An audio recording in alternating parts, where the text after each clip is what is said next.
보고 읽어도 될까요? 네. 저는 제 구조를 골라보았습니다. 제 구조는 국가 및 지방자치단체의 책임이라는 조문이고요. 국가 및 지방자치단체는 이 법에 반하는 기존의 법령, 조례와 규칙, 각종 제도 및 정책을 조사 연구하여 이 법의 취지에 부합하도록 시정하여야 한다라는 내용입니다. 안녕하세요. 전 조혜인이라고 하고요. 공익인권 변호사 모임 희망을 만든 법에서 활동하고 있고, 차별금지법과 관련해서는 차별금지법 제정연대에서 공동집행위원장 맡고 있습니다.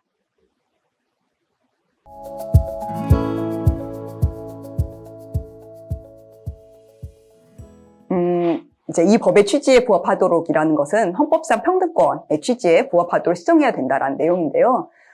사실은 이게 이제 차별금지법에서 되게 중요한 의미를 가지고 있는 이제 내용이라고 생각을 해요. 그러니까 차별이라는 것이 사실은 발생했을 때 그걸 어떻게 구제할 것인가 되게 중요한 문제이지만, 더 중요한 것은 예방하는 것이잖아요. 그런 차별이 이제 미리 없도록 예방하고, 실제로 그 예방에는 이제 기존에 있었던 법 제도나 정책들이 차별적인 관점을 가지고 있지 않은지를 계속 다시 검토하고 조사하고 연구해서 그런 것들을 계속 없애나가는 것. 그래서 차별의 이제 사회의 제도 자체가 더 조금씩 더 평등하도록 만들어내는 것이 사실은 차별금지법이 해야 되는 되게 중요한 역할이라고 생각하고, 국가와 지자체가 이런 것들을 할 수 있도록 혹은 하도록 그런 근거를 만들어주는 것이 또 차별금지법이라고 생각을 합니다. 그래서 이제 이 부분에 대한 조문을 읽고 싶었습니다.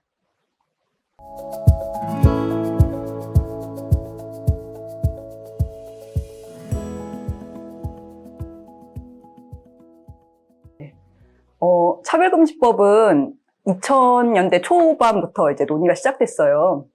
처음에 노무현 이제 대통령 당시 이제 참여정부 때였는데, 그때 이제 일반적인 차별에 관한 한국의 많은 개별적인 법들이 있지만 이 차별 일반을 다루는 법이 없었기 때문에 이런 차별 일반을 다루는 법을 만들자라고 해서 국가인권위원회에서 이 법에 대한 연구를 시작했고, 그래서 2006년도에 차별금지 법안을 이제 사회에 내놓으면서 이런 법을 제정해라라는 공고를 하거든요. 그래서 이제 처음에 이 법이 그때 그렇게 당시에 등장했을 때에는 이렇게 차별이 무엇인가에 대해서 일반적인 가이드라인이 될 수 있는 법, 그리고 일반적인 구제 수단을 제공할 수 있는 법이 필요하다. 왜냐하면 한국의 헌법상 평등권을 실현하기 위한 그런 이제 기본적인 법 제도가 필요하기 때문에 이런 이제 필요해서 시작된 논의라고 할 수 있겠습니다.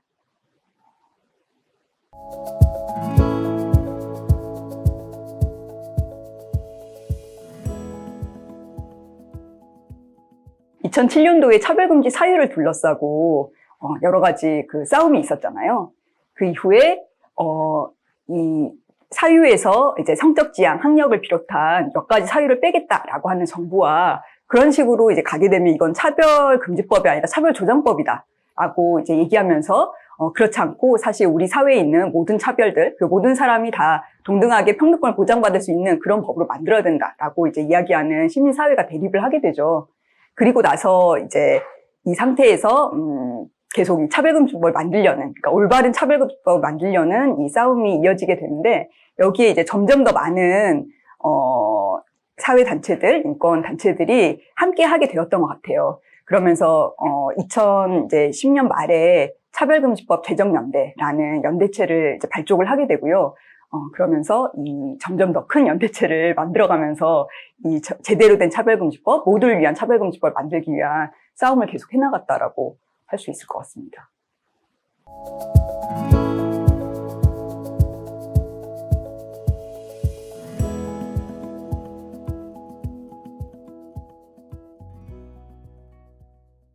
차별을 규율하면서 차별이 무엇인지를 정의하고 이걸 계속 바꿔나가기 위한 여러 가지 법정책들이 세계적으로 점점 발전해온 그런 순서가 있는데요.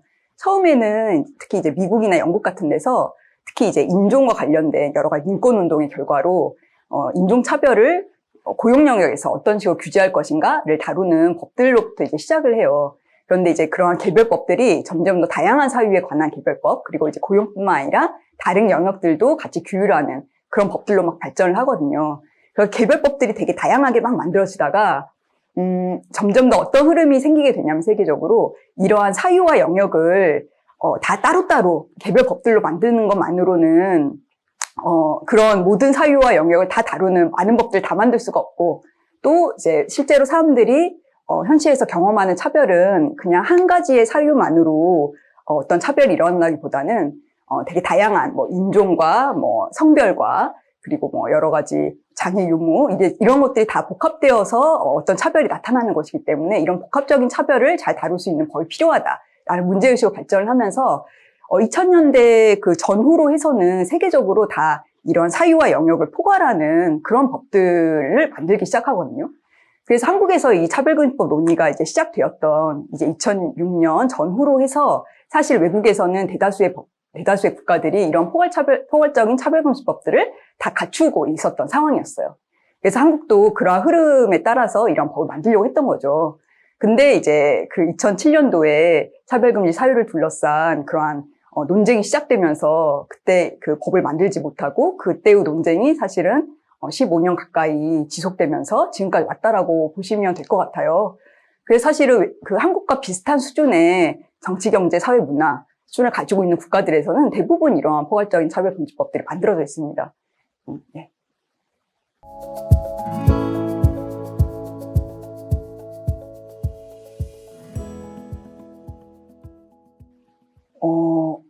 예, 한국은 조금 특수한 상황이죠. 네.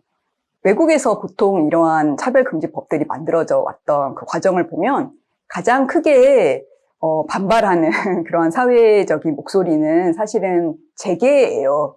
왜냐하면 차별금지법이 실제로 생겼을 때 이게 가장 많이 적용되는 영역은 결국 고용에서의 차별 문제거든요. 이것은 대부분의 많은 사회 구성원들이 같이 공통적으로 경험하고 있는 차별이기 때문에 실제로 그 차별금지법의 근거에서 고용에서의 여러 가지 차별들, 특히 이제 성차별, 고용 성차별들 이러한 것들이 많이 문제 제기가 되고 실제로 법도 적용되고 그래서 이제 기업들도 어쩔 수 없이 변화해야 되고 이런 과정을 거치게 되거든요. 그렇기 때문에 외국에서 보통 이런 법이 만들어질 때 가장 크게 반발을 하고 우려를 하는 것은 재계예요. 왜냐하면 이제 그 재계가 치러야 되는 비용이 클 것 같다, 이런 부담이 된다, 이런 목소리거든요.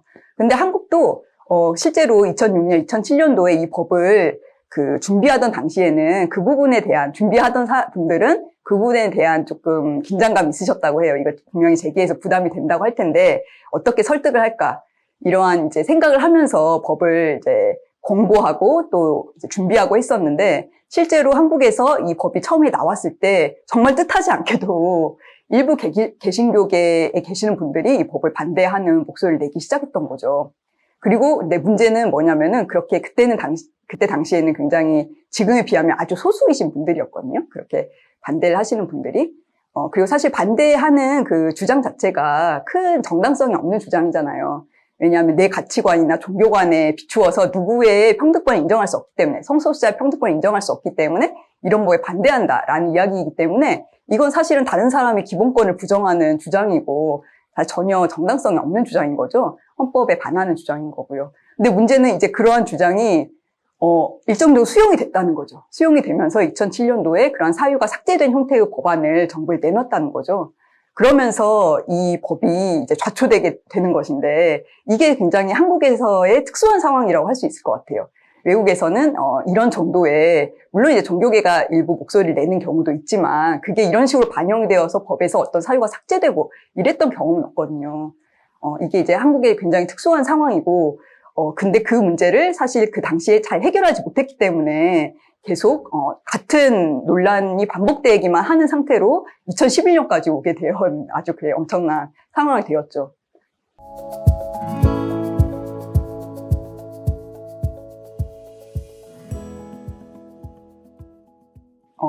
이 헌법상 평등권을 어떻게 시현할 것인가에 관한 가장 기본적인 법률인 차별금지법이 2021년이 될 때까지도 한국에서 못 만들어지고 있는 데에는 정부와 정치권의 책임이 굉장히 크다라고 생각을 합니다. 실제로 그 차별금지법 어떻게 더 좋은 법으로 만들 것인가를 두고 여러 가지 사회적 논의와 토론을 할 수도 있지만 지금까지 한국 사회에서 차별금지법을 둘러싼 논쟁은 그런 내용이 아니었거든요. 어떻게 더 좋은 법을 만들까에 대한 생산적인 논쟁이 아니라 누군가는 그 법에 적용을 받지 않도록 해달라. 성소수자를 여기서 빼달라. 이주민들을 빼달라. 무슬림들 빼달라 이런 식의 주장이기 때문에 이것은 사실 다른 사람의 인권을 나는 인정할 수 없다라는 주장이고 민주주의 사회에서는 받아들여질 수 없는 주장이에요, 사실은. 그런데 이러한 주장들이 이제 나왔을 때 정부가 해야 되는 역할은 그리고 정치가 해야 되는 역할은 그런 주장은 우리의 민주주의 사회에서는 받아들여질 수 없는 주장이기 때문에 우리는 적어도 모든 사람이 평등하고 존중을 받아야 되는 존엄성을 가진 사람이다라는 전제에서 그럼 그걸 어떻게 실현할 것인가에 관한 법을 만들자. 여기에서부터 논쟁이 시작되어야 된다라는 이야기를 하는 것이었다고 생각을 해요. 그래야지만 이제 그러한 반헌법적인 주장이 아니라 실제로 그 민주사회의 가장 평등과 존엄에 관한 원칙 위에서 다시 생산적인 논쟁을 할 수 있었을 텐데 이것을 하지 않았던 거죠. 정부에서는 마치 그러한 주장이 있을 수 있는 사회적인 의견 중에 하나인 것처럼 받아들이면서 이에 대해서 다른 의견들이 있기 때문에 법을 좀 이제 보류하고 더 합의가 있어야지만 이 법을 만들 수 있다라는 이제 입장을 취했었죠. 그리고 정부가 그러한 메시지를 계속 내놨기 때문에 사회에서 이런 식의 차별적인 주장들, 다른 사람의 인권을 부정하는 주장들도 하나의 정당한 의견이구나. 이런 식으로 사실 사람들이 받아들이면서 점점 이 차별과 혐오의 그 주장이 점점 커질 수밖에 없었던 그러한 상황이었거든요. 그래서 차별금지법 제정연대 그리고 시민사회는 이에 대해서 계속 문제제기를 해왔던 것 같아요. 정부가 그러한 입장을 취해서는 안 되고 우리의 가장 평등에 관한 대원칙을 확인하고 그거 위에서 차별금지법 논의를 해야 된다라는 이제 주장을 계속 해왔고 정부를 압박하는 그런 주장을 해왔고 그것을 위해서 다양한 캠페인을 펼쳐왔죠. 차별금지법이 무엇인가를 알리는 활동도 해오고 이제 외국과의 여러 가지 연대를 통해서 예를 들면 유엔이나 이제 유엔의 여러 가지 그 조약 심의 기구들에 가서 지금 한국 상황을 알리고 그래서 거기에 대한 이제 차별금지법을 제정하라는 공고를 받아오고 이런 활동들이라던가 아니면은 이제 정부에 대해서 계속 발의를 하도록 국회에 관해서 발의를 하도록 계속 국회의원들 설득하고 같이 발의를 하고 하는 활동들을 다양한 형태의 캠페인을 펼쳐왔다라고 하겠습니다.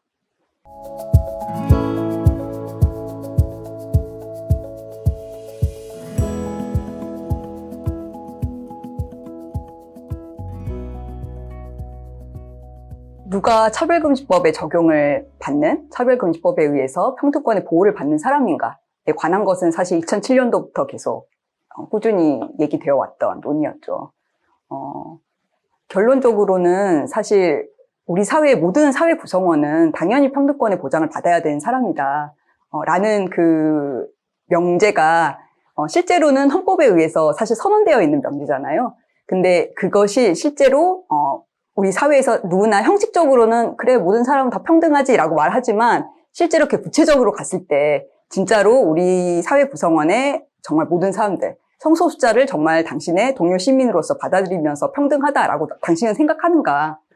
이주민들을 그렇게 동등한 동료 시민이라고 생각하는가라는 그런 실질적인 질문을 모든 사람들한테 던지는 과정이었다고 생각해요. 차별금지법에 관련된 논쟁이. 그러면서 실제로 사람들이 그렇지, 맞다.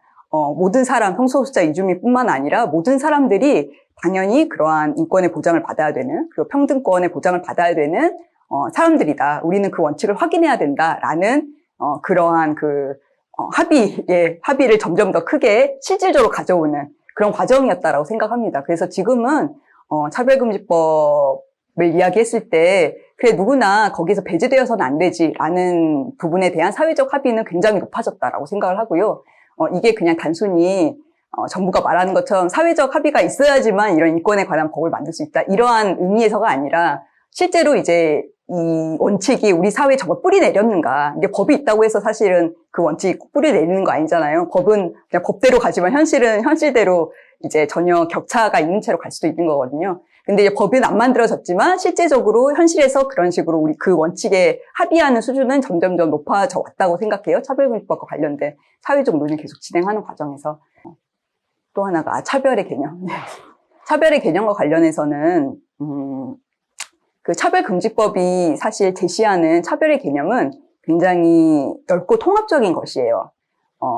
우리가 그냥 흔히 생각하는 내가 어떤 사유를 가지고 있다라는 이유로 날 불리하게 대우하는 것도 차별이지만 그것뿐만 아니라 겉으로 보기엔 굉장히 중립적인 그러한 상황인 것처럼 보이지만 이게 결과적으로는 나에게 차별이 되는 그런 간접차별, 그리고 우리가 이제 직장 내 괴롭힘이란 개념을 좀 익숙해진 괴롭힘들, 그러니까 내가 어떤 사유를 가지고 있다라는 이유로 나를 괴롭히는 것, 혹은 성적인 괴롭힘을 가하는 것, 이걸 우리 사회에서 성희롱이라고 부르는데, 그러한 성희롱, 이 모두 다 사실은 차별이다. 왜냐하면 그런 괴롭힘이나 성희롱을 통해서 어떠한 사유를 가지고 있는 사람을 계속 그 영역에 쫓아내는 것, 동등하게 참여하지 못하게 하는 것도 결국 차별이다 마찬가지이기 때문에 이런 문제의식을 가지고 차별의 개념을 되게 통합적으로 제시하고 있는 게 사실 차별금지법이거든요.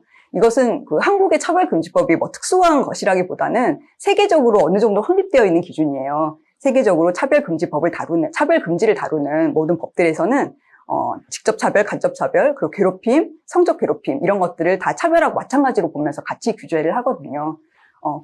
그렇게 이제 통합적이고 포괄적인 차별의 개념을 차별금지법은 제시하고 있고, 이에 대해서는 차별금지법이 실제로 제정되는 과정에서 훨씬 더 많이 이 부분이 알려지고 사회적으로 그래서 차별에 대한 인식 수준이 함께 높아지는 그런 과정이 지금 이제 필요하고 그 과정을 밟아 나가고 있다라고 생각을 합니다.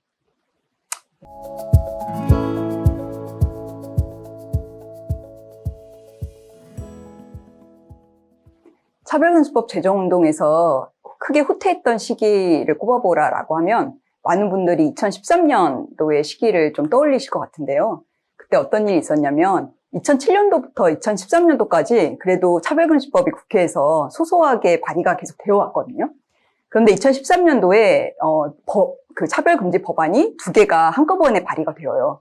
근데 그 발의된 그 2개 법안이 2달 만에 철회가 되는 사태가 일어납니다. 그때 철회되었던 이유는 차별금지법을 반대하시는 분들이 너무나 의원실에 계속 폭탄 전화를 돌려서 의원들 너무나 괴롭힌다. 그래서 이제 그때 당시에 의원들이 철회를 하면서 기자회견을 하거든요. 기자회견을 하면서 지금 도저히 합리적인 토론을 할 수 있는 상황이 아니다. 아무리 반대하시는 분들한테 이 법인 그런 취지가 아니다라고 설명해도 전혀 이야기가 말이 통하지 않는다. 그래서 일단은 철회를 하고 다시 한번 재정비해서 발의하겠다라는 입장을 표명을 하면서 철회를 시킵니다. 근데 이 철회가 우리 사회에 주었던 큰 메시지가 있었어요. 아, 이런 방식으로 실력 행사를 하면 법안을 막을 수 있구나라는 이제 하나의 큰 선례가 된 거죠. 그리고 이제 국회의원들에게는 이런 방식으로 차별금지법에 대해서 나섰다가는 체면을 구기거나 이런 식의 그런 전화폭탄을 맞을 수 있구나라는 선례도 되었던 거예요. 그래서 2013년도에 그때 철회 사태가 있은 뒤로 국회에서는 아무도 이 법을 다루려고 하지를 않고 굉장히 무서워하는 그런 법이 되었고요. 그 차별금지법을 반대하시는 분들에게는 큰 승리의 기억이 되었기 때문에 사실은 이 2013년 철회 이후로 정말 차별금지법뿐만 아니라 여러 가지 그 평등, 인권, 성평등 등등을 다루는 그러한 가치들을 다루는 모든 법률들, 정책들, 조례들이 다 같은 방식으로 막히게 됩니다. 그래서 이제 어떤 법이나 정책이 법안이 발의되려고 한다, 어떤 정책을 세우려고 한다, 혹은 어떤 인권조례가 만들어지려고 한다라고 하면 계속 전화를 이제 해서 그 발의하려고 하는 사람들을 괴롭히고, 또 공청회를 열면 공청회에 난입해서 공청회를 무산시키고 하는 방식의 좀 말이 안 되는 실력 행사들로 이런 것들을 막는 그런 일들이 계속 일어나게 되고요. 그러면서 거의 몇 년 동안은 이런 인권을 다루는 거의 모든 법 정책들이 다 막히게 됐던 것 같아요. 그게 이제 우리 사회의 전체적인 평등이나 인권에 관한 그러한 그 정책 수준을 크게 후퇴시키는 결과를 가지고 왔습니다. 그래서 이제 그 시기가 사실은 굉장히 이제 차별금지법뿐만 아니라 우리 사회 많은 인권 정책들이 다 가로막히는 그러한 시기였고, 큰 후퇴의 시기였고, 그러나 다른 한편으로는 그게 이제 사람들에게 주는 또 경각심이 있었죠. 이런 방식으로 차별의 문제, 인권의 문제라는 것은 일부를 반대하는 그러한 이제, 왜냐하면 반대하시는 분들은 우리는 다른 것을 반대하는 게 아니라 성소수자의 인권을 반대하는 거다. 이런 명목을 가지고서 그런 반대를 하셨었잖아요. 근데 그 주장이 결국에는 다른 사람 인권까지 다 영향을 미치는 거예요. 이제 그 여러 가지 법이나 조례에 성소수자에 관한 내용이 전혀 없는 경우에도 다 똑같은 방식으로 반대를 하셨거든요. 그리고 반대한 논리는 이거였어요. 이러한 성소수자에 관한 내용이 전혀 없는 조례이지만 이 조례가 만들어지면 결국에 인권에 대한 얘기를 더 많이 하게 될 거고 인권에 대한 얘기를 많이 하면 할수록 성소수자 인권들도 다 보장되게 된다라는 논리였어요. 그러니까 어떻게 보면 너무 정확한 이야기죠. 모두의 인권 다 연결되어 있고 누군가의 인권이 이제 훼손이 되면 다른 사람의 인권도 다 같이 훼손된 결과가 나올 수밖에 없다라는 게 너무나 극명하게 드러난 사례들이었죠. 그래서 이제 이러한 상황들을 본 많은 시민들이 점점 더 이 사태의 심각성을 느끼면서 이게 이제 그 반대하시는 분들이 이제 얘기하는 성소수자나 이주민이나 이제 어떤 일부의 반대처럼 보이지만 결국엔 이게 모두의 인권의 문제이구나라는 것을 깨닫게 되는 계기이기도 했다라고 생각을 해요. 그래서 이 시기가 굉장히 암흑의 시기였지만 다른 한편으로는 인권이 뭐냐, 차별이 뭐냐, 평등이 뭐냐에 관해서 모두가 같이 학습을 하는 시기였고 그래서 더 많은 사람들이 사실은 차별금지법의 중요성을 느끼면서 이 차별금지법 제정운동에 함께하게 되는 그런 계기가 되기도 했다라고 생각을 합니다.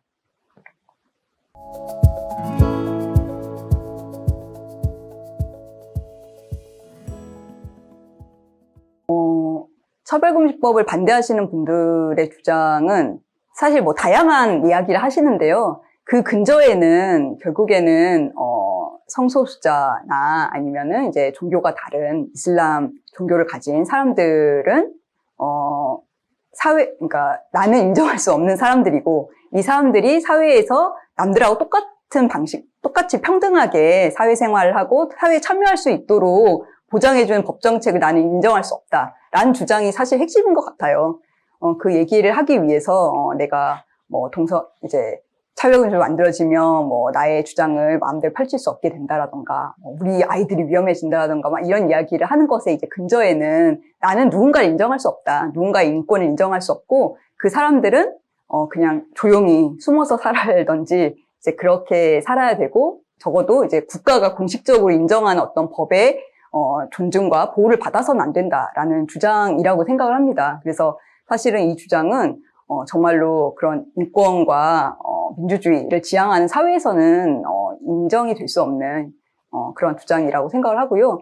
근데 이제 문제는 이러한 주장을 관철시키기 위해서 너무나 그 실력 행사 방식으로 계속 법 정책을 맡고 계신다는 거죠. 그래서 이제 모든 행사들에 가서 이제 한동안은 어떤 공청회나 뭐 여러 가지 토론회나 이 인권이나 평등에 관한 그러한 이제 행사가 있었을 때 그 행사에 이제 들어가서 계속 행사를 방해하는 방식으로 이러한 주장을 펼치신다던가 아니면은 그 어떤 법률을 발의하거나 조례를 제정하려고 하는 그런 의원들에게 계속 전화를 하고 괴롭히고 하는 방식으로 이 사람들을 위축시켜서 나서지 못하게 만든다던가 그런 일들이 계속 이어졌었죠. 사실은 그 퀴어문화 축제를 방해하는 것도 같은 방식이었잖아요. 이제 그 성소수자와 성소수자 인권에 대해서 지지하는 그러한 사람들이 축제를 하는 것에 대해서 그런 것들 축제를 방해하는 방식으로 와가지고 계속 실력 행사를 하고 계시잖아요. 예, 근데 이제 문제는 그러한 것들에 대해서 이제 정부나 정치권이 그렇게 해서는 안 된다라는 메시지를 사실 명확하게 주지 않고 있었다는 거죠, 몇 년 동안. 그러면서 더더욱 그러한 실력 행사가 더 기세를 부리게 되었고, 이제는 사실 시민들이 그런 식의 실력 행사 부당하다라는 인식을 가지고서 함께 이것을 막는 활동들을 하고 있고, 사실 이것은 이제 정부가 해야 하는 역할이라고 생각을 합니다.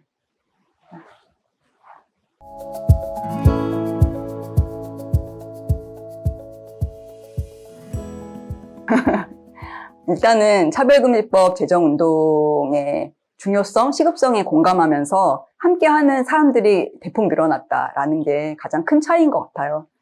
그리고 이제 차별금지법이 처음에 논란이 되었을 때에는 많은 분들이 이에 같이 연대했지만 이게 내 문제라고 꼭 느껴서 연대한 게 아니라 그래 이렇게 성소수자들이 부당한 억압을 당해서는 안 되지라는 마음으로 정말 연대의 마음으로 함께 해주시는 분들이 상대적으로 많았다면 지금은 사실은 2021년에 와서는 차별과 불평등의 문제가 얼마만큼 사회 전반에 지금 문제인가, 그리고 누군가가 차별당했을 때 그게 결국에는 다른 사람의 차별로 어떻게 이어지는가, 어떤 사람이 인권을 훼손당했을 때 이게 어떻게 다른 사람들의 인권 수준까지 다 후퇴시키는가, 이런 것들을 같이 목도하고 있기 때문에 이건 사실 나의 문제이기도 하다, 우리가 같이 해결해야 되는 문제다라는 인식을 가지고서 지금 차별금지법에 다 함께 하고 있거든요. 그래서 차별금지법 제정연대는 현재 150개가 넘는 이제 크고 작은 단체들이 다 함께하고 계세요. 이것은 정말 전국 단위의 단체들부터 시작을 해서 굉장히 동네의 작은 모임들까지도 같이 하고 계시거든요. 그래서 이제 차별금지법 제정연대가 이러한 연대체들 중에서 가장 규모가 큰 연대체 중에 하나예요.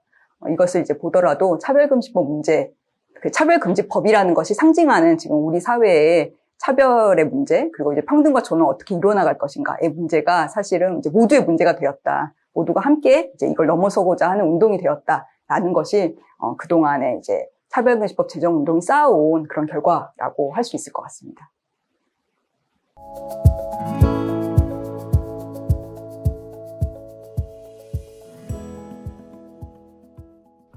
사실 이제 해외에서는 아까 처음에 말씀드렸듯이 이런 포괄적인 차별금지법들이 대부분 많이 만들어져 있어요. 한국과 비슷한 수준의 국가들에서는.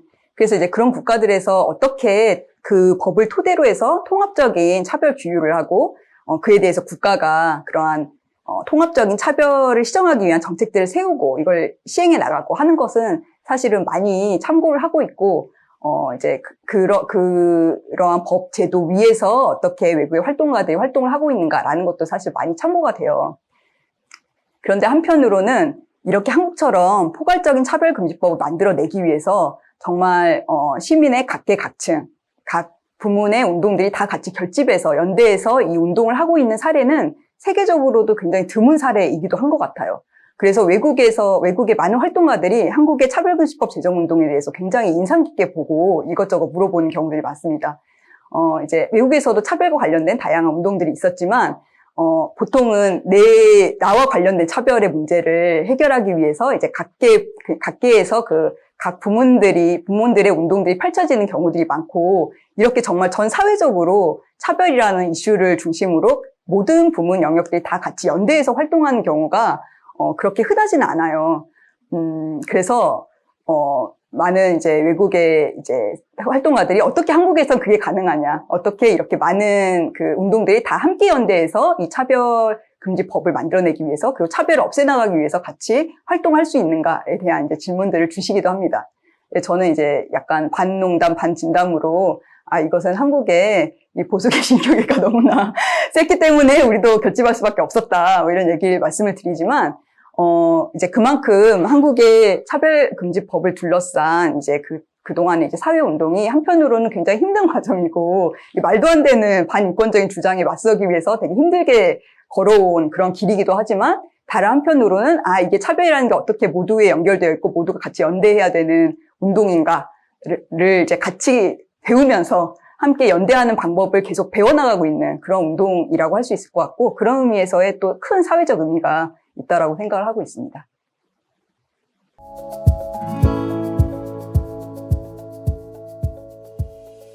예. 작년 2020년 6월 말에 국회에서 차별금지법안이 발의가 되었죠. 정의당의 장혜영 의원이 대표 발의해서 법안이 7년 만에 나오게 되었습니다. 아까 말씀드렸던 2013년 이래로 국회에는 계속 차별금지법에 대해서 어떠한 언급도 하지 않으려고 하면서 이 문제를 회피해 왔고, 그러면서 계속 긴 침묵이 이렇게 만들어져 왔는데, 이것이 7년 만에 깨지는 그런 상황이 되었어요, 작년에.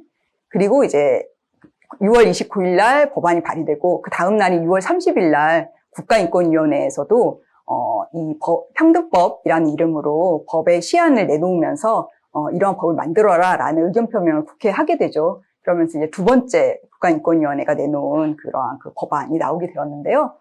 그래서 지금 현재에는 작년에 나왔던 지금 국회에 발의된 차별금지 법안과 그다음에 이제 인권위원회가 이렇게 만들었으면 좋겠다라고 내놓은 법안을 가지고서 이런 법안을 만들어라라는 이야기를 국회에 계속 하고 있고, 이제 국회가 움직이지 않는다면 우리 시민들이 함께 이것을 만들어 나가겠다라는 이제 그 목소리를 점점 모아가고 있어요. 그래야지 국회를 또 압박할 수 있으니까요. 그러면서 이러한 차별금지법을 둘러싼 사회적인 논의, 그리고 이제 이에 대한 사회적 요구가 굉장히 뜨겁게 올라가고 있는 상황이라고 할 수 있겠습니다. 예. 가장 힘든 점은 국회의원들 만난 일입니다. 예, 국회를 이제 만났을 때, 지금까지도 최근 몇 년 동안 계속 마찬가지였는데, 국회의원들은 계속 같은 이야기를 반복을 하는데, 이 법에 대해서 너무 취지에 동감한다. 이게 한국에서 반드시 필요한 법이고 언젠가 만들어질 법이라는 것에 공감한다. 그런데 그럼에도 불구하고 지금 내가 나서기는 어렵다, 두렵다라는 이야기를 사실은 몇 년째 계속 반복을 하고 있어요. 근데 이제 이것을 사실 이런 부분은 그러니까 이성적으로 설득하는 부분은 아니잖아요. 이성적으로는 이 법이 필요한 법이고 사실 누군가 만들어야 된다는 걸 너무 잘 알고 있어요, 국회에서는. 그런데 어쨌든 그러니까 내가 굳이 내가 나서서 이제 공격받는 상황이 싫은 거죠. 그래서 근데 이제 이러한 상황은 사실은 국회의원들이 해야 되는 책무를 완전히 저버리는 지금 그러한 상황이라고 생각을 하거든요. 이렇게 기본적인 인권에 관한 법, 그리고 특히 이제 소수자들이 공격받는 상황에서 이제 이것을 보장하기 위한 법들은 사회의 다수가 원해서 만들어지는 경우는 사실 없죠. 어떤 면에서는 이 법은 인권의 가장 기본적인 법은 사실 국가와 그리고 이제 그러한 헌법적인 책무를 가지고 있는 국회에서 나서서 사실을 만들고 그것에 기반해서 여러 가지 차별들 그리고 이제 인권 침해들을 이제 없애나가는 그러한 기반을 만들어 나가야 하는 그러한 이제 과정인 건데 이것을 반대로 지금 계속 국가와 국회는 뭔가 사회가 변화하면 이러한 소수자의 인권을 부정하는 목소리가 사라지면 그때 만들겠다라는 이야기를 하고 있으니까 이거 완전 반대되는 얘기를 하고 있는 거거든요. 그러니까 자신들이 어떤 책무를 지니고 있는지를 이해하지 않거나 혹은 그것을 거부하는 그런 얘기를 하고 있는 거거든요. 그래서 이제 이러한 국회의원들을 계속 밖으로 끌어내는 일이 가장 어려운 일인 것 같아요. 근데 이제 한편으로는 국회 안에서도 작년에 차별금지법안이 발의된 것처럼 용기를 가지고서 그리고 이제 자신의 헌법적 책무를 인정하면서 그래 국회의원들이야말로 이러한 인권에 관한 기본적인 법제도를 사회적 합의라던가 이러한 말의 포장 없이도 만들어내야 하는 사람들이다라는 것을 알고 인정하고서 이제 나서는 의원들이 조금씩 생기고 있고 이것을 더 많이 이제 만들어내기 위해서 계속 국회를 만나가고 있습니다.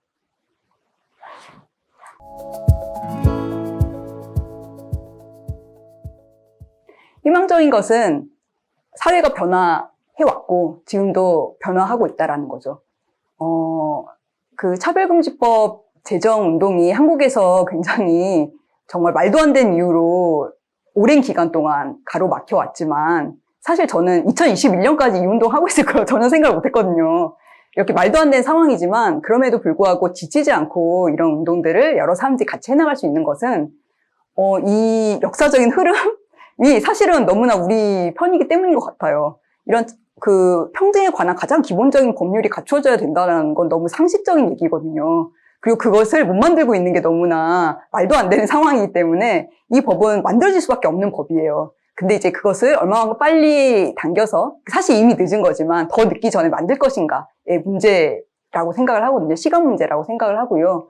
그리고 그 문제 적어도 2021년 한국 사회라면 이런 법 당연히 가지고 있어야 되는 사회다라는 것에 대한 사회적인 목소리는 점점 더 크게 모이고 있고 여기에 대해서 누구나 이제 동의하고 있는 그러한 상황이 점점 커지고 있기 때문에 이것이 주는 힘이 있다라고 생각을 합니다.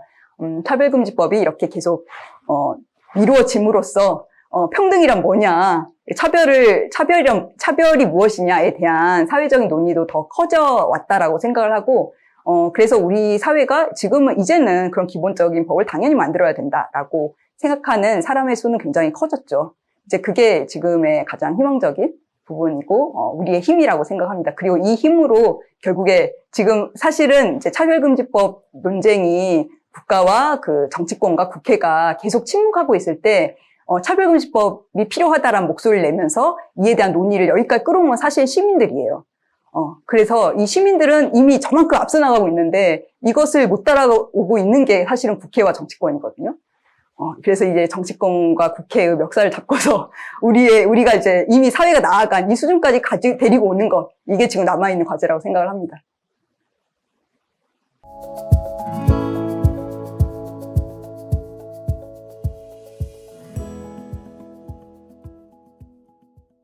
지금 차별금지법안이 법제사법위원회에 회부되어 있고, 그러면 이제 남아있는 절차는 법제사법위원회에서 논의해서 통과를 시키고, 그럼 다시 본회의로 넘어가서 본회의에서 논의를 해서 다시 통과를 시켜서 제정이 되는 그 과정이 이제 남아있다라고 생각하시면 돼요. 근데 문제는 이 과정이 이제 저절로 이루어지지는 않는다는 거예요. 지금까지 차별금지 법안이 국회에서 여러 차례 발의가 되었거든요. 근데 그 발의되었던 법안들이 다 법제사법위원회에 회부되는 데까지만 딱 가고, 거기에서 더 이상 논의가 진전되지 않은 채로 그냥 방치되어 있다가 국회가 끝날 때 이 법안들도 그럼 같이 폐기가 돼요. 그 과정을 계속 반복해 왔던 거예요. 그래서 이번에는 그렇게 만들지 말아야 된다. 이번에는 이제 법제사법위원회에서 실제로 논의를 해서 다음 과정으로 넘어갈 수 있도록 만들어야 된다라는 것이 지금 남아있는 큰 과제고요.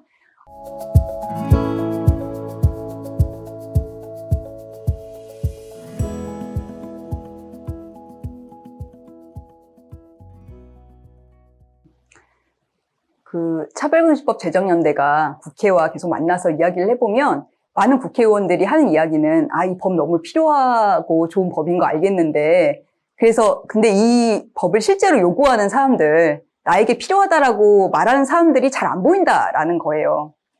그런데 사실은 차별은 지금 너무나 많은 사람들이 겪고 있는 공통적인 문제잖아요. 오히려 너무 일상에서 겪고 있기 때문에 이게 차별인지 아닌지도 내가 스스로 잘 모르거나 이에 대해서 문제 제기를 할 여력도 없거나, 왜냐하면 이걸 문제 제기해봤자 누가 들어줄 것이며 이게 해결되리라는 보장이 없기 때문에 사실은 그냥 내가 참고 피하고 넘어가는 그런 문제이기 때문에 오히려 잘 안 드러나는 부분이 있는 것 같아요.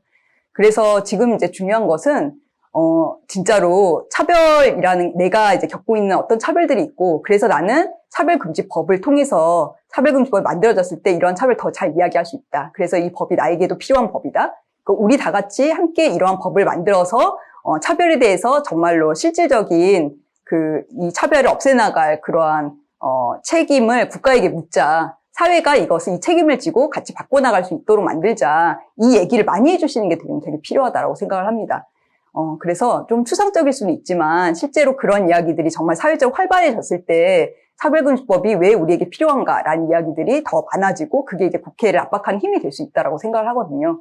그래서 이 국회에서 진행되는 상황을 잘 같이 보고 같이 이제 목소리를 전달해 주시고, 또 다른 한편으로는 우리가 실제로 우리에게 지금 우리 사회에 바꿔나갈 차별이 뭐가 있는지, 우리가 실제로 이것을 어떤 식으로 바꿔나가고자 하는지에 대한 얘기를 많이 서로 하게 하는 것, 그러한 논의가 사회적으로 굉장히 활발해지는 것이 차별금지법과 법이 만들어지는데, 그리고 실제로 이제 법이 만들어지는 과정에서 차별이 실질적으로 없어져 나가고 이걸 바꿔나가는데 되게 큰 힘이 될 거라고 생각해요. 그래서 이에 대한 관심과 논의를 함께 적극적으로 해주시기를 요청드립니다.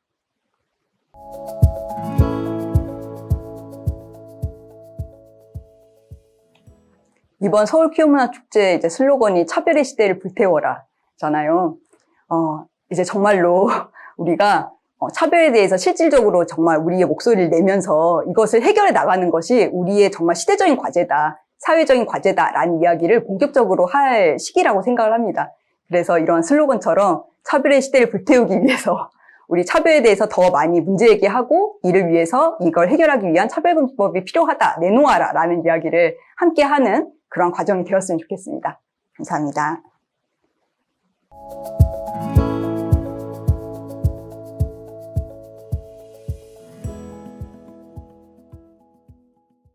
저는 그 문장에 이제 전제를 좀 바꿔야 된다고 생각을 하는데요. 어떤 사람이 동성애를 정상으로 보느냐 마느냐가 지금 중요한 것이 아니라, 사회에서 동성애자들이 사회에 당연히 동등하게 참여할 권리를 가진 사람들이고, 어떤 식으로 동등하게 참여하게 할 것인가는 이제 사회에서 사실은 만들어내야 되는 가장 기본적인 조건입니다. 이것을 해내는 것이 국가가 헌법상 평등권 실현할 책무가 있다라는 것의 의미이고, 그래서 이제 국가는 이렇게 동성애자들이 사회에 동등하게 참여하는 것을 가로막고 있는 여러 가지 장벽들을 없앨 책무가 있는 거죠. 그리고 그 책무를 이제 수행하기 위해서 차별금지법과 같은 법과 제도들을 만드는 것이고요. 그래서 이게 이제 실현됐을 때, 이것을 실현해 나갈 때, 뭐 어떤 사람들은 이제 본인은 이제 동성애에 대해서 가지고 있는 여러 가지 생각들이 변화할 수도 있고, 이것이 아닌가라는 생각을 할 수도 있겠죠. 그것은 이제 사실은 그걸 소화하는 속도는 개개인마다 다를 수 있다고 생각해요. 그런 과정을 거치면서 생각이 안 변하시는 분들도 계실 것이고. 근데 이제 그렇다고 하더라도 적어도 내가 누군가를 차별하는 마음 혹은 저 사람이 좀 꺼려지는데 하는 마음이 표출되어서 다른 사람이 실제로 사회에 동등하게 차별하지 못하도록 만든다라면 그것이야말로 사회에서 이제 없애나가려고 하는 차별이다라는 거에 대해서는 모두가 함께 동의할 필요가 있다라고 생각을 합니다. 그리고 그것을 실제로 만드는 것이 국가의 책무고요.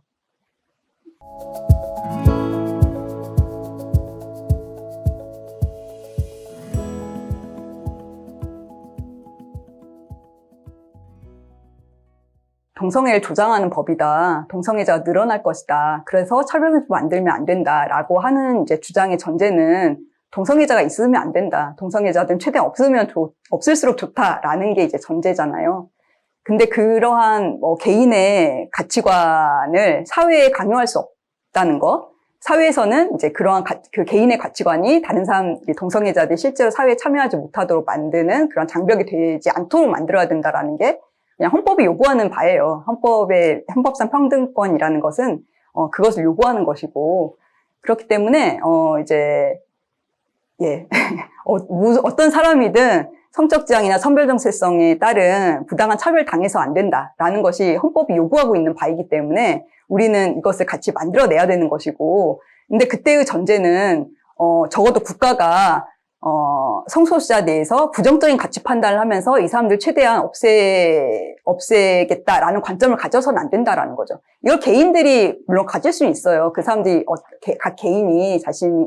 각 개인마다 여러 가지 가치 판단을 할 수는 있기 때문에 그에 대해서 이제 개인이 생각하고 이제 책임을 지는 거지만 국가는 적어도 그런 가치 판단 없이 모든 사람이 동등하게 존엄하게 사회에서 존재할 수 있도록 하는 조건을 만들어내야 되는 겁니다. 근데 이제 국가가 그런 걸 하는 것을 나는 못 견디겠다라고 하면서 이걸 사회에 자신의 가치관을 강요할 수는 없는 거죠. 그것은 이제 이 성소수자를 둘러싼 문제뿐만 아니라 다른 문제들 다 마찬가지라고 생각해요. 이 부분에 이제 모든 이슈에 대한 각자의 가치 판단이 있지만, 그 가치 판단이, 적어도 이제 헌법에서 요구하는 우리가 합의하고 있는, 민주주의 사회가 합의하고 있는 어떤 원칙을 훼손해서는 안 된다라는 것이 사실은, 이렇게 민주적인 사회가 성립할 수 있는 우리 공통의 합의잖아요. 그것을 같이 지켜나가는 것은 굉장히 중요하다라고 생각을 합니다. 그래서 그러한 합의를 생각했을 때 내가 각자가, 이 동성애에 대해서 다양한 가치 판단을 할 수 있겠지만 그것을 다른 사람이 강요해서 사회에 강요해서 혹은 국가가 나의 가치관을 따라라라는 식으로 강요해서 헌법을 훼손할 수는 없는 거죠.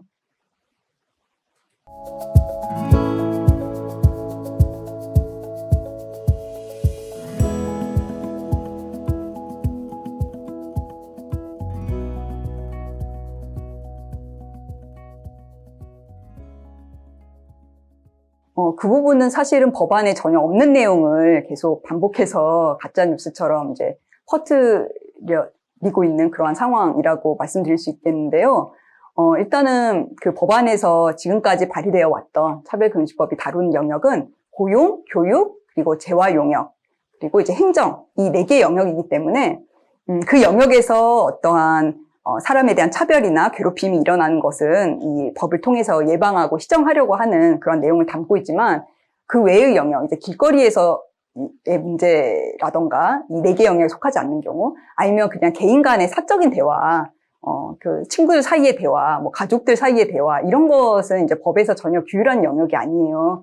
그래서 그런 부분에서 뭐 어떠한 식의 발언이든 간에 그것을 직접적으로 규율하는 법은 아니다라고 말씀을 드릴 수 있겠습니다.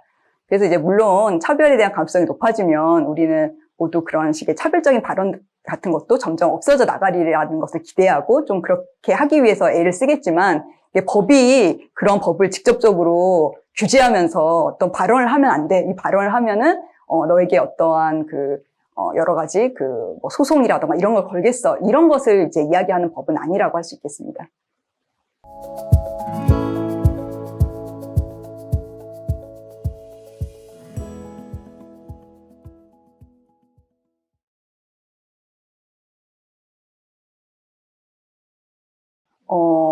결혼 제도라는 것은 굉장히 그동안도 많이 변해온 제도잖아요.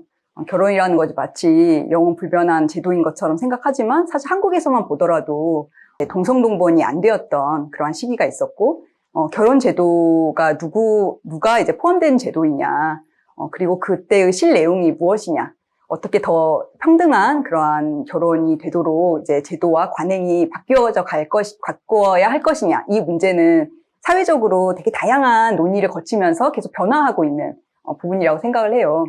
그래서 지금 외국에서 많은 국가들에서 이제 성별과 관계없이 평등한 결혼을 할 수 있도록 제도가 계속 변화하고 있는 것을 우리가 같이 보고 있는데, 한국에서도 그래서 그럼 한국에서의 결혼이라는 건 무엇이냐?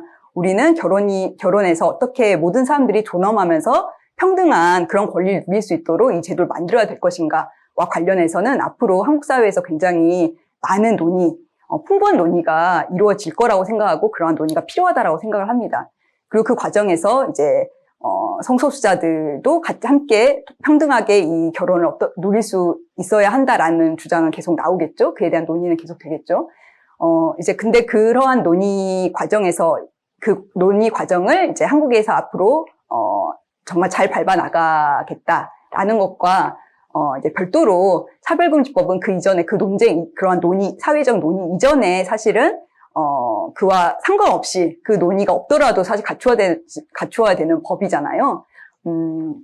모든 사람이 사회의 주요 영역에서 부당한 차별을 받지 않아야 한다라는 것은 이 결혼제도의 내용을 우리 어떻게 만들어 나갈 것인가의 논의와는 관계없이 기본적으로 일단 갖춰야 되는 법이거든요. 그렇기 때문에 이 결혼제도에 관한 내가 어떤 특정한 주장이 있기 때문에 차별금지법을 만들 수 없다, 이것을 반대한다라는 것은 사실은 두 개의 별개의 논의를 억지로 이제 이어붙이면서 가장 기본적인 사회 원칙조차도 우리가 이미 합의되어 있는 원칙, 헌법에서 요구하고 있는 원칙조차도 나는 부정하겠다라는 논의가 될 수밖에 없는 것 같아요. 그래서 이제 그런 방식으로 헌법에서 기본적으로 요구하고 있는 부분, 모든 사람이 부당한 차별 당해서는 안 된다라는 원칙을 그렇게 연결시키면서 이것도 하지 않겠다라고 하는 주장은 사실은 근거가 없고 굉장히 부당하다라고 생각을 하고요. 헌법에서 얘기하는 평등권에 관한 가장 기본적인 법률을 만들고 그 법률을 가지고서 그래서 실제로 이게 여러 가지로 적용이 되었을 때 각 사회의 제도는 어떻게 변화해야 되는가에 대해서는 우리가 앞으로 많은 논의를 서로 해나갈 수 있는 부분이라고 생각하고 해나가야 되는 부분이라고 생각을 합니다. 그래서 이제 이런 것들을 섞어서 우리가 이야기를 하고, 그래서 섞어서 모든 평등에 관한 거 아무것도 하지 말자라고 이야기하는 것은 사실은 굉장히 부당한 것이라고 생각을 하죠.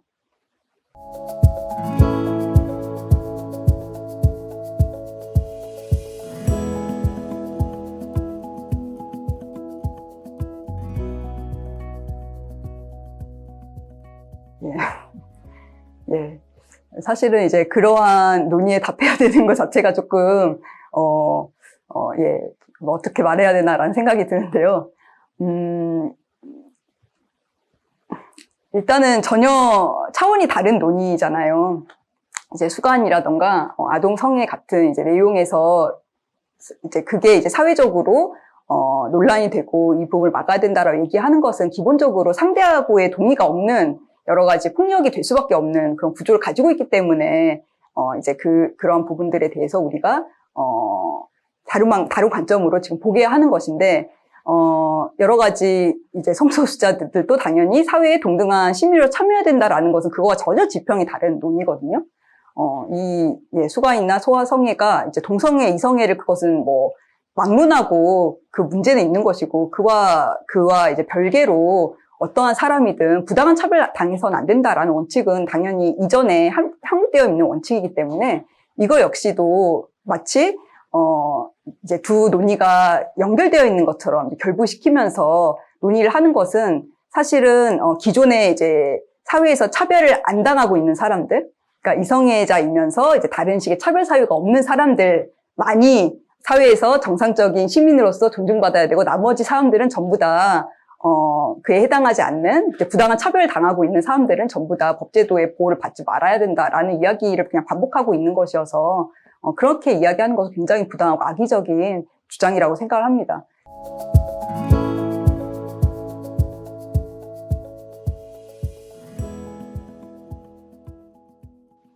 많은 분들이 차별금지법이 제정되면 종교의 자유를 침해하는 거 아니냐라는 우려를 하시고, 말씀하신 대로 이제 어떠한 전도 행위 같은 거, 종교적인 활동 자체가 금지되거나 이제 이것으로 인해서 규제를 받는 거 아니냐라는 우려를 하시는 것 같아요. 근데 이제 차별금지법에서 규제하고자 하는 것은 차별입니다. 그러니까 종교 행위를 규제하고자 하는 게 아니라 그런 게 차별에 해당하는지 안 되는지를 우리가 보는 거죠. 차별에 해당한다라면 당연히 그건 해서는 안 되는 행위고요. 차별에 해당하지 않는 종교적 행위는 당연히 모두가 누릴 수 있는 것이죠. 그리고 그때의 차별금지법에서 이제 규제하고 있는 차별은 아까 말씀드린 대로 이제 네 개의 주요한 사회 영역, 그러니까 고용, 교육, 재화 용역, 행정이라는 영역이에요. 이 영역에서는 사실 누구도 그런 부당한 차별을 받아서는 안 된다. 적어도 이 영역에서는 이걸 이제 확인하고 있는 것이 차별금지법이거든요. 그래서 이제 당연히 여러 가지 종교 활동들은 대부분은 그냥 개인적인 그러한 영역에서 이루어지는 활동들이기 때문에 이런 부분들에 대해서는 법이 전혀 터치하는 바가 없고 어떤 것을 강제하거나 규제하는 것이 전혀 없습니다. 그래서 뭐 교회에서 여러 가지 활동들이 일어난다라던가 교회에서 어떤 설교를 한다라던가 하는 것은 사실은 그 공동체 안에서 서로 이야기를 자율적으로 이제 논의를 하는 것이고, 물론 이제 그 과정에서 어떤 차별에 대해서 문제제기를 하시는 분도 계시겠죠. 하지만 그 안에서 사실은 서로 논의를 하고 토론을 함으로써 해결해 나가야 되는 문제인 것이고, 이것을 차별금지법이 이래라 저래라 라고 직접 규율하는 것은 아닙니다. 이제 우리가 아까 봤던 주요한 사회 영역, 예를 들어서 내가 회사에서 상사가 어떤 전도 행위를 하고 그런 걸 종교 행위를 강요하고 이것을 따르지 않을 때 불이익을 주고, 이런 것은 사실은 그거 강요당하는 사람의 종교의 자유를 침해하는, 그게 이제 종교의 자유를 침해하는 행위인 거죠. 그것을 막는 게 차별금지법인 거죠. 그렇기 때문에 사실은 차별금지법은 종교의 자유를 침해하는 법이 아니라 종교의 자유를 보장하기 위한 법이기도 해요. 그렇게 이제 고용 영역, 교육 영역, 혹은 재화 영역과 관련한 행정, 이런 주요한 사회 영역에서 누군가의 종교의 자유를 침해해서 종교를 이유로 해서 어떠한 사람 차별하는 것은 그 사람의 종교의 자유를 침해하는 것이기 때문에 그러한 부당한 차별을 막아주는 법, 이 차별금지법이라고 할 수 있겠습니다. 그렇기 때문에 이제 이 법이 마치 종교의 자유가 충돌하고 종교의 자유를 침해하는 법이다라는 식의 프레임은 사실은 조금 잘못 잡혀 있는 프레임이고요. 외국에서도 이 차별금지법에 대해서 이야기할 때에는 어떻게 이 노동자들, 이제 회사에서 근무하고 있는 사람들, 그리고 학교에 있는 많은 학생들의 이 종교를 이유로 부당한 차별 당하지 않도록 할 것인가, 이러한 차원에서 이제 학교나 회사는 무엇을 해야 되는가, 이런 식으로 접근을 하거든요. 그렇기 때문에 저는 이제 차별금지법은 사실은 종교의 자유를 모두 다 같이 공평하게 누릴 수 있도록 보장해주는 법이다라고 생각을 합니다.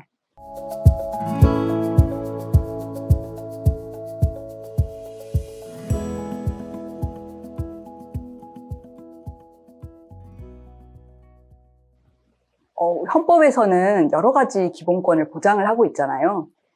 근데 이제 그런 기본권이 서로 약간 충돌하는 것처럼 보이는 부분이 있을 수도 있어요. 근데 그 충돌하는 것이 가장 최대한 조화롭게 조화를 이루도록 가이드라인을 정하는 것이 여러 가지 법들이에요. 차별금지법도 그러한 법이라고 할 수 있는데, 내가 이제 예를 들어서 회사에서 누군가가 여성이라는 이유로 어떤 불이익을 준다라는 게 그냥 내 자유야, 이건 내 자유를 행사하는 거야, 이게 마치 그 사람의 어떠한 자유를 행사하도록 보장이 되어야 될 행위인 것처럼 말하는 거 부당하다고 우리가 생각을 하잖아요. 그때 모든 사람이 어떻게 생각하느냐, 그걸 가지고서 어떻게 행동하느냐의 자유를 가지고 있지만, 그 자유가 다른 사람을 차별하거나 다른 사람의 평등권을 침해하는 행위가 되지 않도록 가이드라인을 정해주는, 그러한 법률이 필요하고, 그게 이제 차별금지법이거든요. 차별금지법은 무엇이 차별인가를 이렇게 정의하면서 어떤 경우는 차별이 예외해당하는가를 같이 정해놓고 있어요. 그러면서 우리가 서로의 기본권이 최대한 조화롭게 이루어지도록 이제 그 기준선을 같이 합의하는 것이 차별금지법의 내용이라고 할 수 있겠습니다. 그렇기 때문에 많은 분들이 차별금지법이 생기면 사실은 뭐 표현의 자유, 내가 그만큼 자유롭게 말하지 못하게 되는 거 아닌가, 나의 행동이 제약되는 거 아닌가라고 말하지만, 당신의 이제 말이나 행동이 사실 차별금지법에 따라서 차별이 될 수 있다라고 한다면, 그게 이제 지금까지 허용되어 왔던 게 사실은 잘못되었던 거예요. 성희롱을 생각해 보시면 될 것 같아요. 사실은 성희롱에 관한 이제 개념이 처음에 한국 사회에서 등장했을 때 많은 사람들이 아니 그럼 농담도 못해? 직장에서 사실은 서로 이제 관계를 좋게 하기 위해서 이런저런 농담도 할 수 있고 그러다 보면 성적인 얘기가 들어갈 수도 있고 하는 거지 그걸 다 성희롱이라고 이름 붙이면서 못하게 하는 게 말이 돼? 이렇게 사실 얘기를 했단 말이에요. 그리고 이제 뭐 농담 한마디에 뭐 벌금 얼마 막 이런 식으로 굉장히 선정적으로 이제 그 광고가 되기도 하고 많은 특히 이제 상사의 지위에 있으신 분들이 갑의 지위에 있으신 분들이 나의 행동을 제약하는 그런 개념이다. 이건 부당하다. 나는 이렇게 행동할 자유도 없냐. 이런 얘기를 하셨단 말이에요. 근데 지금 와서 생각을 해보면 이게 그렇게 갑의 위치에 있는 사람들이 굉장히 자유롭게 성적인 농담을 하고 성적인 어떠한 행동들을 하고 그게 상대방은 사실 너무 싫고 피해가 되고 그것 때문에 직장에서 여러 가지 차별을 경험하는 것 같은 그 경험이 되는데도 불구하고 그게 자유롭게 할 수 있는 것처럼 방치되었던 것. 이게 잘못되었다라는 거 우리 모두 다 알고 있잖아요. 차별의 문제도 사실은 같은 것이라고 생각을 합니다. 어떠한 지금까지 차별에 사실 해당하지만 이것을 차별 피해를 당하는 사람이 그냥 참고 혹은 피하고 어떻게든 그런 상황이 안 만들어지도록 노력하고 그리고 이제 그런 차별 행위들을 그냥 자유롭게 거리낌 없이 했던 사람들은 아무런 문제제기를 받지 않고 사실 이러한 상황이 잘못되었다라고 우리가 생각하기 때문에 이걸 시정하려고 하는 거잖아요. 그래서 그동안에 그런 행위들을 아무렇지도 않게 했던 사람들은 답답할 수 있어요. 내 행동이 지금까지는 아무 문제 되지 않았던 행동들이 제약받는다고 생각할 수 있지만 사실은 그게 우리 모두의 평등권을 같이 보장받기 위한 기준이다라는 것을 사실 같이 배우면서 이제 습득해 나가야 된다고 생각을 합니다. 내가 차별받는 위치에 있을 수도 있고 사실은 내가 거리낌 없이 차별해왔지만 내가 모르고 있었던 경우가 있을 수도 있겠죠. 우리 둘 다 거기에 둘 모두에 사실 다들 해당할 수 있다고 생각하는데 그 기준서를 같이 함께 학습하고 그런 차별 없애나가도록 노력하는 것이 지금 사회에서 되게 중요한 부분이라고 생각하고 그때의 기준선이 이제 차별금지법이라고 생각을 합니다. 그렇기 때문에 이제 차별금지법이 어떠한 그 표현의 자유를 제약한다, 어떠한 그 기본권을 제약한다. 이렇게 지금 생각하기는 어려운 것이고, 이제 그렇게 그동안 자유롭게 행했던 행동들 중에서 차별에 해당하는 것들은 우리가 지금부터라도 차별인 줄을 알고 고쳐나가자라는 이제 기준을 제시하는 법이라고 생각하시면 될 것 같습니다.